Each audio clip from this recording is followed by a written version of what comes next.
Good morning, everybody. It's Ellen Trom. Happy Saturday to you.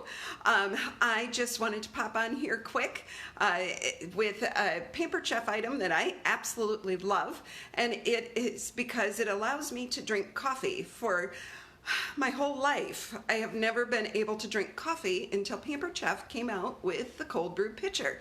And I was super reluctant to try it for months after it came out because I just kept thinking, oh, I'm just going to have such an awful stomach ache from it anyway.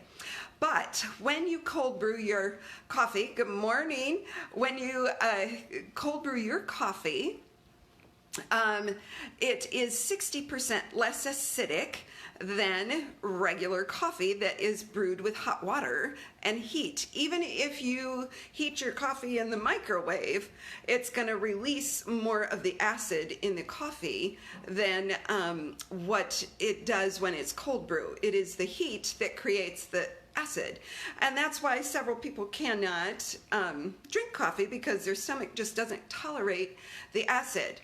So I finally took the plunge and tried some cold brew coffee, and lo and behold, I can have one big cup of coffee in the morning, and it doesn't bother me. If I drink probably 3 or 4, I would probably have a problem still.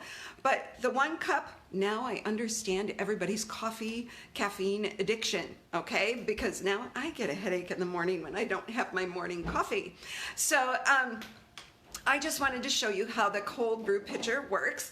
I've got all the pieces sitting here, and oh, it seems like I've lost one.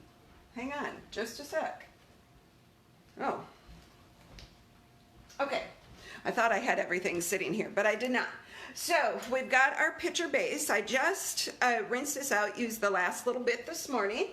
And then we've got our pieces for our cold brew. This one is for coffee. You can see the holes are very, very fine there. But then it comes with an acrylic one, so you can cold brew your tea as well, your loose leaf tea. Loose leaf tea is much more flavorful than just your tea bags. So you can look online. My daughter-in-law used to sell steeped tea. You can get that online. I know if you're in the Rockford Beloit area, you can go up to the Flying Pig. They have all sorts of loose leaf tea for you to try.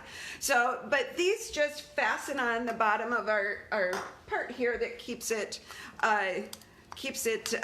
in place in the cold brew pitcher. So I'm just going to fasten it on. There's like little grooves and holes, and you just twist to get it to go.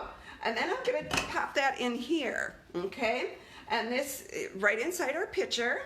And then you can use either your whole bean coffee and grind it yourself. For coarse ground coffee actually really works best in here. It gets a little less cloudy. Or you can use ground if you're lazy like me. And oh, and I gotta tell you, this chocolate brownie caramel, or chocolate caramel brownie coffee from Cameron's is really tasty. And then I love their sea salt caramel as well. Can you tell I like caramel coffee? So what I'm gonna do is I'm just gonna pour this straight from the bag. You can save a little money if you want, depending on how strong you like your coffee. But if you fill that silver part all the way to the top, that is the 1 cup that the directions that it comes with says. So you don't even have to get out a measuring cup. You can just like pour it in there. I always put a little less, and then I get more uses out of my bag of coffee. This cost me $5 or $6. Think about how many times you go through the drive-thru someplace and get a coffee, whether it's McDonald's, Starbucks, or a specialty coffee shop. How much money do you spend? You can have your own cold brew for pennies a cup, and it's super duper simple, okay? So now what I'm gonna do is I'm gonna go over to my sink, and I'm gonna fill this to the top with cold water, and it will take a little while to filter down, and then I put more cold water in until it reaches the top here. So I'm gonna do that once, so bear with me here so you can kind of see it leak out.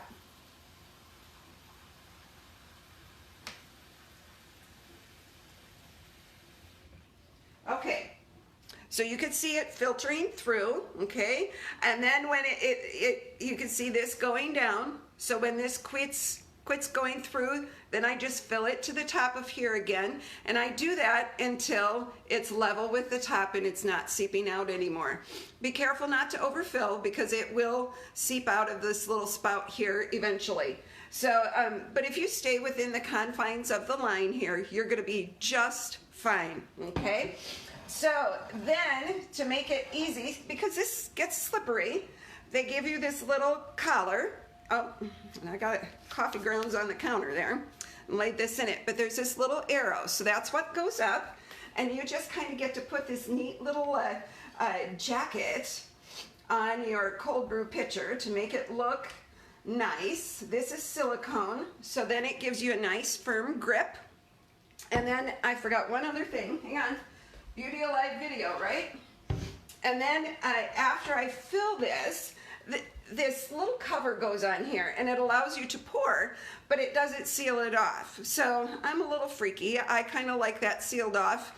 I can leave this on my counter for 24 hours or 18 to 24. Depends on how strong you like your coffee. I like it strong because I pour my coffee cup half full in the morning, and then I boil water in my tea kettle, and then that's how I get my hot coffee. I fill the other half of the cup with that, and then I don't know if you like creamer or not. I don't like the chemicals in the flavored creamers, so I would make my own with a little vanilla, or I just use straight heavy whipping cream. I figure it's 1 to 2 teaspoons a day. That's not gonna kill me. And it's delicious, okay? So, but I just tear off a little bit of this plastic to seal that off. Sorry for the digression there. And then I just put it over the spout, and then I put the lid on, and then I can keep it, I keep it usually in my fridge for the 24 hours. And then 18 to 24, if you're using like light roast, you know, that's milder. Those of you that are coffee lovers know that. Medium roast is a little stronger, and dark roast is going to be really strong. So just remember, you're making a coffee concentrate, not necessarily like you would in your coffee maker, okay? So you are going to want a little, but this is also great for iced coffee. So this is a great way to get your cold brew iced coffee, and just pour it over the ice, and then the ice dilutes it for you.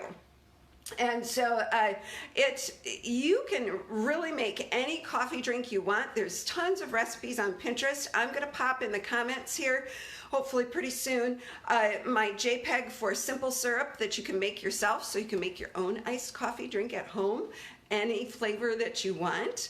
And then you can have like all of those fancy drinks for just a little bit of money every day at your own house. You don't have to go sit in a drive-thru. You don't have to pay the big money. It saves you time. It saves you money. So, but let me know if you've got questions about this in the comments section as well. I've kind of got a full day today, but I will get to them later tonight and possibly even throughout my day when I've got a minute or two. But let me know what you think about this idea and what it would do for you. And thanks for all of you that have popped on. There's several of you. I'm trying to get done instead of waste your whole day saying hi, okay? So hi, everybody. I just love this because now I'm not so foggy in the morning, because all I was having was water or tea before, and I love tea. But I'm not a morning person, and this little caffeine kick has really helped me out, and I'm just thrilled that I can now, I've always loved the smell of coffee but never been able to drink it, and now I get to do both. So sound off here in the comments section what you like about this idea, what questions you might have. Like I said, I'm going to put that simple syrup JPEG in there for you, and then you can try this out. I think it's worth the money because it saves me tons of money buying cold brew coffee somewhere else. Even at Aldi, they sell cold brew coffee already made, but it is expensive even at Aldi. So I don't know, check it out. Let me know what you think. And you guys have an awesome rest of your day. Take care.